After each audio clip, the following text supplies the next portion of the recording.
तो अस्सलाम वालेकुम फैमिली, क्या हाल है? उम्मीद करता हूँ सब खैरियत से होंगे। तो भैया आज लोग मैं शॉर्ट में आपको छोटा बिल्कुल छोटी सी वीडियो आपको दिखाता हूँ। चूहे सफाई करने से सफाई भी करता हूँ, साथ अपने जोड़े में चूहे माशाल्लाह माशाल्लाह कितने प्यारे हैं। ये देखिए कितने प्यारे हैं, कितने प्यारे हैं। आपको मुझे दिखाता हूँ, दूसरी वीडियो दिखाता हूँ, यहाँ पे देखिए। तो आगे जाकर दिखाता हूँ आपको।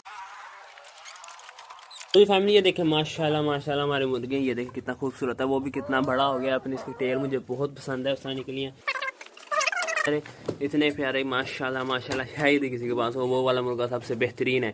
और ये कबूतर, इनको पानी वगैरह इनका चेंज करता हूँ अभी। और ये देखें जी माशाल्लाह, ये किंग और ये क्या बैठा हुआ है, ये बैठा हुआ है माशाल्लाह से माशाल्लाह के लिए। और अभी मैं साइड पे आपको कर देता हूँ जल्दी से। मैंने गेट खोल दिया, तो यहाँ पे वो माशाल्लाह दाना खा रहे हैं। जल्दी से दाना वगैरह साफ कर देंगे, फिर मैं इधर से सारी जगह की सफाई भी कर दूँगा। तब तक इनका पानी चेंज करता हूँ। सफाई कंप्लीट हो गई, ये देखिए माशाल्लाह माशाल्लाह। अभी पानी रखा है, पानी पीने आया है। मैं यहाँ से जाऊँगा, ये पानी पीएंगे। मैं बाहर की सफाई कंप्लीट करके आपको मिलता हूँ और कमरे की।